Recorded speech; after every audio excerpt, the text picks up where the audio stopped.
Friends, கடலுக்கு நடுவில் கட்டப்பட்ட நியூ பிரிட்ஜ் தான் இது. அதாவது ராமநாதபுரம் பாம்பன்லேருந்து ராமேஸ்வரம் தீவை கனெக்ட் பண்ணுற இந்த நியூ பிரிட்ஜ், கடலுக்கு நடுவில் போடப்பட்ட பிரிட்ஜ்.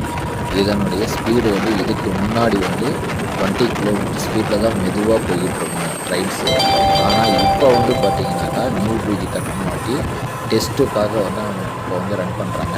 இதனுடைய ஸ்பீட் பார்த்திங்கன்னா 80 கிலோமீட்டர் டு 90 கிலோமீட்டர் ஸ்பீட் போயிட்டு இருக்குது. ஸோ அதனுடைய வீடியோ தான் இது.